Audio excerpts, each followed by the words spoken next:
Hi, Belmont Day School. It's Becca Peasy here. It's been just over a year since I've come to hang out with you guys and share my story. I hope you're doing well.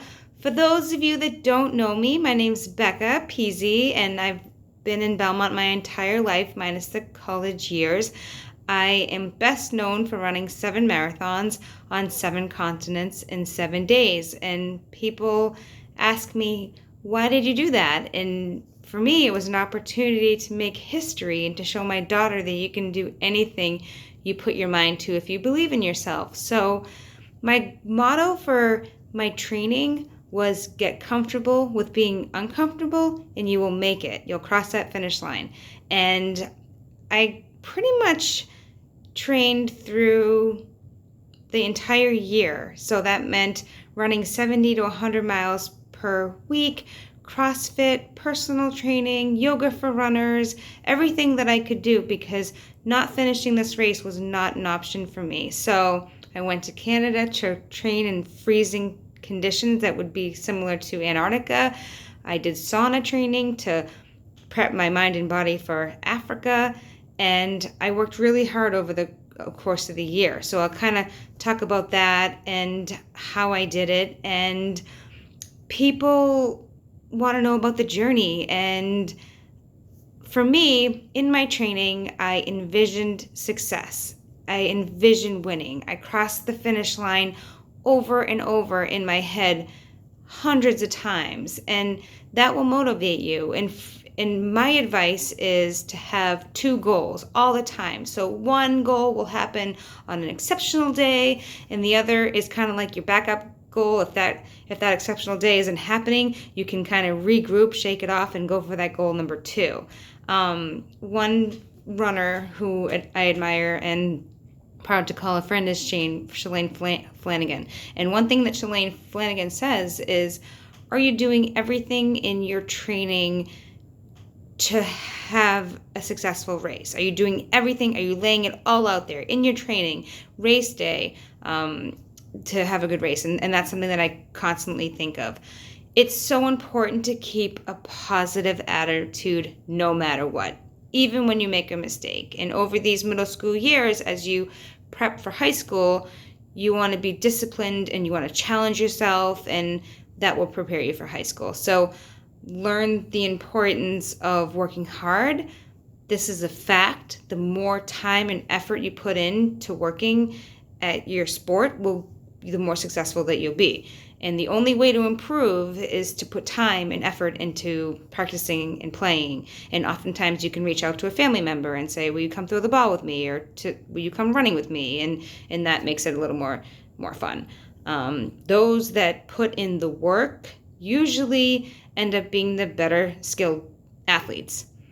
Your diet is really important. Whole grains, carbohydrates, which means brown rice, quinoa, whole wheat bread, whole grains, breakfast cereals that are whole grain, sweet potatoes, squash and beans. You want to make sure that you're having between 2 and 4 servings of fruit per day, vegetables 3 to 5 servings per day, your lean meats, which is like your proteins, your chicken, your fish, your beans and lentil and stuff like that, your tofu and milk. Have your go-to snack available. For me, it's dried fruit, granola bar, especially if you're doing something that requires a lot of energy. You want to be fully prepared, and maybe you put that in your backpack and you have it right before you work out. You want to treat your body like your car, and your body is a high-performance machine, capable of amazing feats if given the proper care that it needs. If you feel good, go for it. If something is not quite right and you're feeling tweaky, back off until you feel good again. Water is super important. Your typical 16-ounce bottle, as a general rule of thumb, you should drink 1 ounce of water for each pound that you weigh. For example, if you weigh 100 pounds, it's recommended you drink about 50 ounces of water. So I know you guys can drink 3 or 4 bottles of water a day.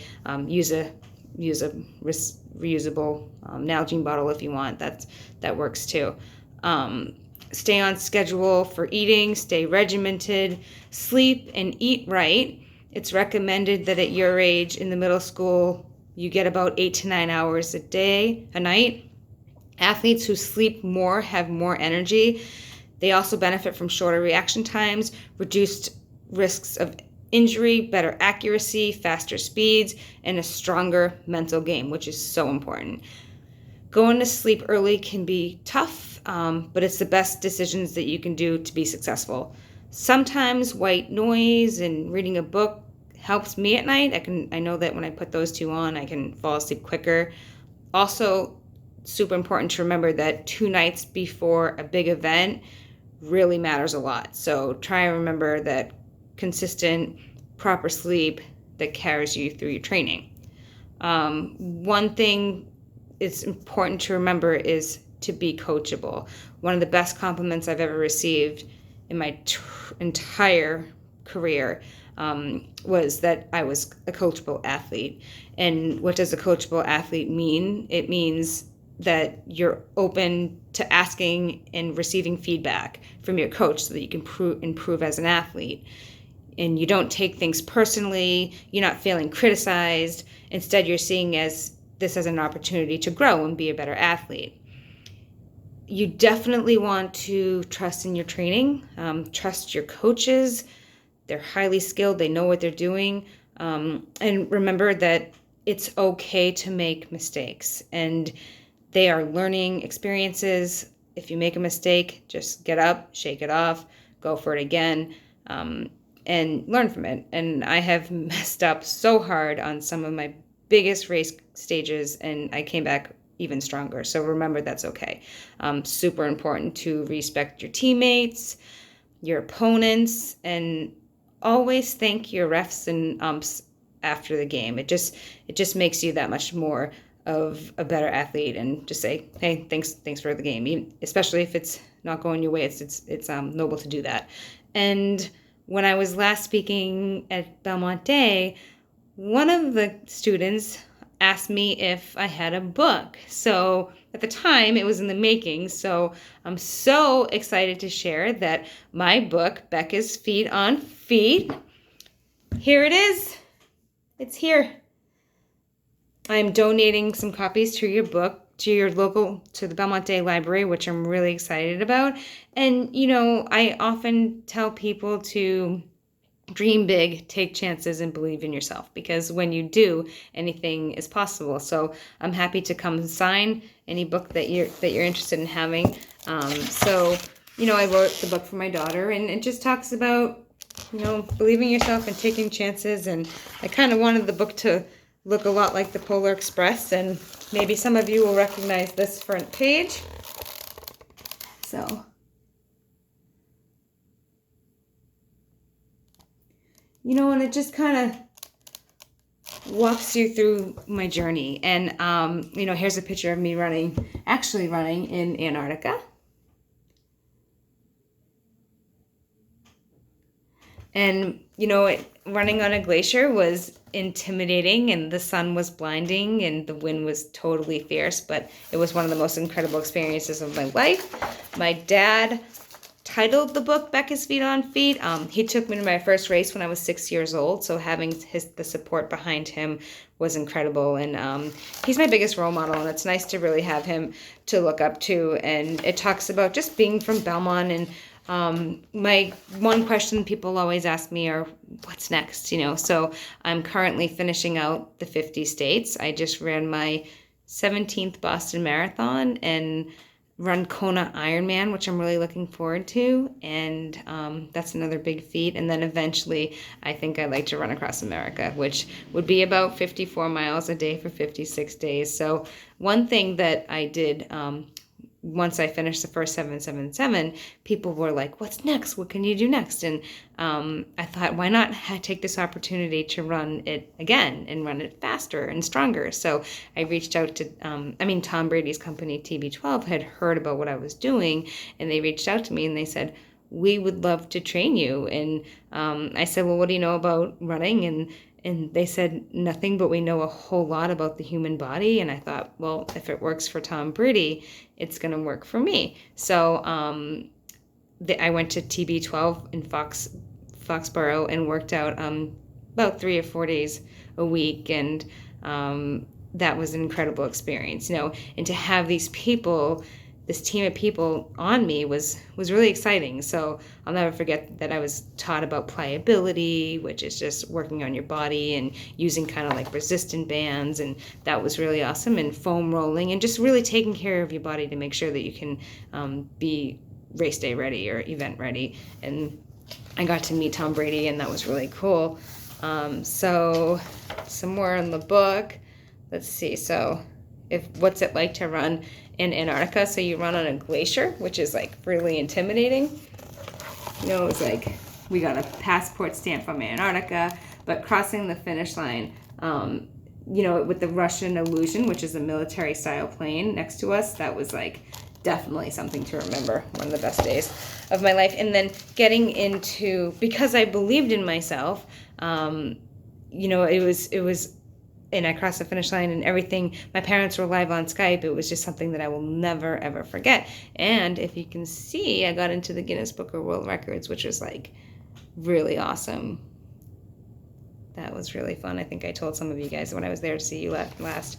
And we ran, the locations went from Antarctica, Chile, Miami, Madrid, Morocco, Dubai, and it ended in Australia. And I got to throw out the first pitch at Fenway Park, which was awesome. I got to be in the Jordan's Furniture commercial, and that was really fun. And then I got to be February 4th is Becca Peasy Day in Belmont, which is another really exciting event. Usually I'm out running a marathon at that time, but that was really fun too. So one thing that happened was I suffered a marathon 6, mile 2. I suffered a groin tear, and that was pretty painful. And in my mind, I had said I'm going to finish this race regardless, and because I had an opportunity to make history. How often do we get to make history? And so my groin my leg kind of just gave out on me. And one thing that I remembered that Tom Brady had said is, we didn't come this far to just come this far. And I did not give up a year of my training, leave my daughter, and to not finish the race. So I got up and I took one continent at a time. So, and that was in Dubai. And so I finished that marathon, and I had one left to go, which was Australia. And you kind of can be. What I learned most about myself in this journey was to be brave, and figure it out, and be strong and triumph when all odds are against you. And I just thought, I will have this forever. So finish this, and you can have this forever. And I was so happy that I got lucky that I was able to pull it off. And that was really, really awesome. And the Wellington School in Belmont did homework based off of where I was every day. So that was exciting. And that kind of rallied me to run my best race. And so when Antarctica, the locations were Antarctica, Chile, Miami, Madrid, Dubai, and then it ended in Australia. So, and just seeing, like, I got to see the tallest building in the world, the Burj Khalifa. That was really cool. And just seeing the different cultures of different locations and eating the different foods. We only averaged about 10 hours per continent, and that was pretty awesome. And we got to experience eating the foods in different locations too. So that was pretty cool. And it ended in Australia. And my parents were live on Skype when I crossed the finish line. And we were all so happy tears, crying, we did it! And that was really something to remember. And just kind of talks about, getting to throw out the first pitch at Fenway Park, which was totally, totally awesome and exciting. It's my daughter. And then, just it ends with this exact, this is my daughter speaking about my daughter reaching to my Guinness Book of World Records, and these are all my medals from the 777, which was really awesome because we'd cross the finish line, and the medals behind me. That was really exciting because when you cross the finish line, it gave you something to look forward to. Each of the locations is different, the cutouts of each continent, and it spins, the medal spins, and that was really awesome. So my biggest advice to you is dream big, take chances and believe in yourself, because when you do, anything is possible. So hope to see you guys soon. Stay healthy, and my other biggest piece of advice is be patient, and you'll make it. So thanks for having me, and I hope to see you all soon, and stay safe.